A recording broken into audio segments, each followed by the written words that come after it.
Thank you for joining us for our video on board and executive director relationships. My name is Erica Spangler-Raz, and I'm an attorney with Community Law Project, Chicago Lawyers Committee for Civil Rights. The Community Law Project provides free legal assistance to Chicago-based economic development and social service nonprofits and eligible entrepreneurs for their legal and business needs. The following video is part of a series we developed for people serving on nonprofit boards of directors to understand the role of the board of directors. The videos cover board responsibilities, fiduciary duties, directors and officers' responsibilities, conflicts of interest, the relationship between the board and the executive director, and recruitment and orientation. If you have any questions about the content of this video or need pro bono legal assistance, please email us at clp@clccrul.org or visit our website at the conclusion of each section. So now we'll talk about nonprofit board and executive director relationships. First, we're going to go through a little roadmap. We're going to talk about governance versus management. We'll talk about the relationship between the board of directors and the executive director, and then the relationship between the president and the executive director. First, let's start with the statute. In the Illinois General Not-for-Profit Act, it says that each corporation shall have a board of directors, and the affairs of the corporation shall be managed by or under the direction of the board of directors. So, what does that really mean? Well, it means that the board governs, and when the finances allow, the board hires an executive director to manage the day-to-day operations. So this is illustrated by an example. The board controls and votes on the nonprofit's annual budget. And then the executive director authorizes the employees, or the executive director, him or herself, will purchase the necessary supplies subject to the organization's budget that was approved by the board. The executive director may need board approval if significant amounts of money are involved, and the board may adopt a financial controls policy to ensure that the budget is followed appropriately. Now, in nonprofit corporations with members, the members may have a role in the governance as outlined in the bylaws.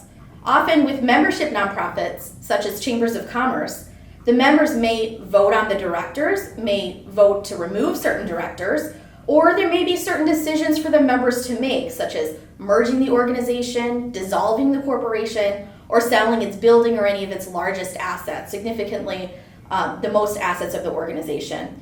Members also usually have a decision in amending the bylaws. But generally, the bulk of the governance responsibility is on the board, and the day-to-day management of the organization's operations and programming is delegated to the executive director. So now that we know that the board governs and the executive director manages operations, let's discuss whose job is it to do what. In this slide, we'll discuss the board of directors, the president or the board chair, I use those terms interchangeably, and the executive director. So the board as a whole, and again, we'll have another presentation that covers the board roles in more detail. The individual directors are carrying out their fiduciary duties, and the board as a whole is going to set the mission and strategic direction of the organization and will also elect officers.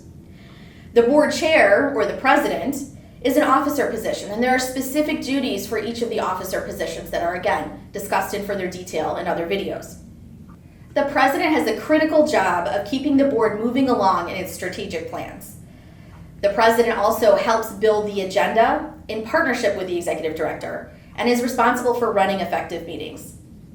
The executive director is in charge of operations, the day-to-day management, as I mentioned before. So the executive director will hire or terminate and evaluate any other staff that reports to the executive director.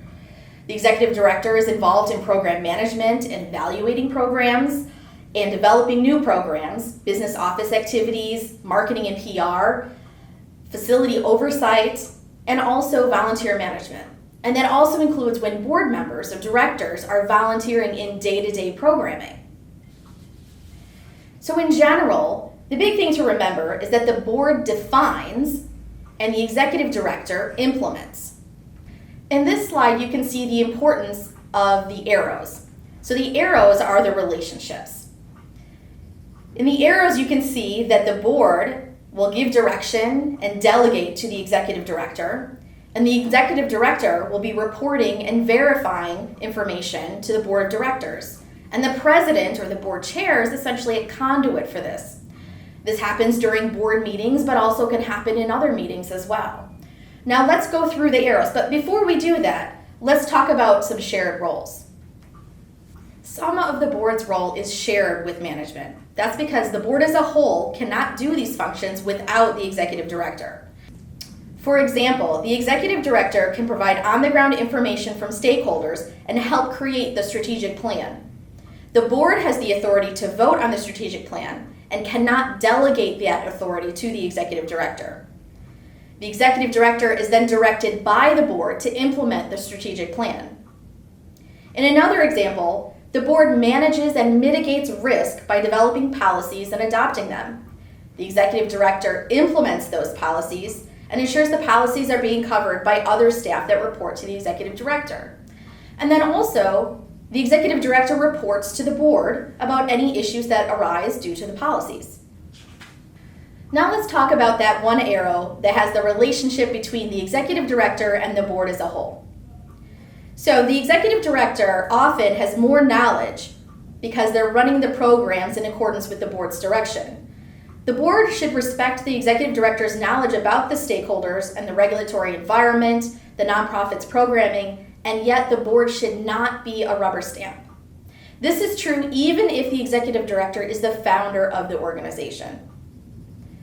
Next, the executive director can be a conduit between the staff, the other staff that report to the executive director, and the board as a whole. The board should not be delegating any responsibilities to any staff that report to the executive director.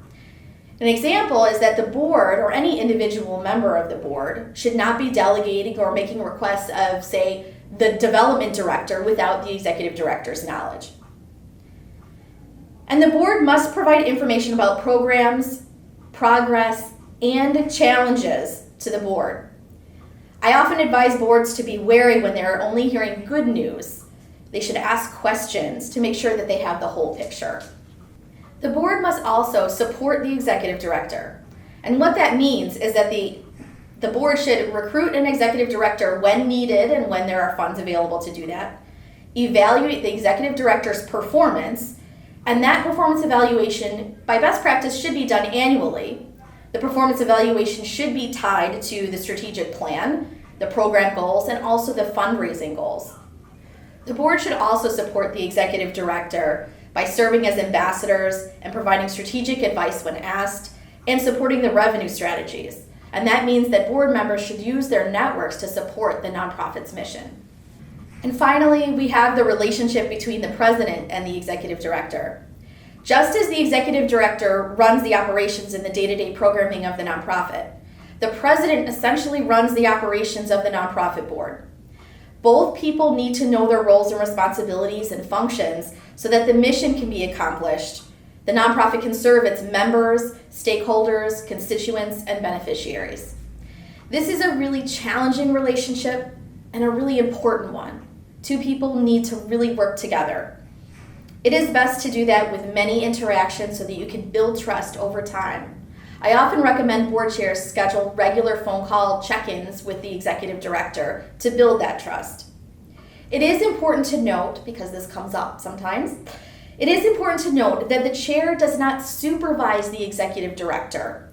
The executive director does not report to the chair, but rather reports to the board as a whole. Together, the president and the executive director should promote attendance at board meetings and also events. The executive director and the president have to work together to make sure that the board, and not just the new members, are energized and engaged with the organization's mission. They will also, together, plan the agenda for the board meetings, provide linkage with other organizations, and interface with funders together so they are unified.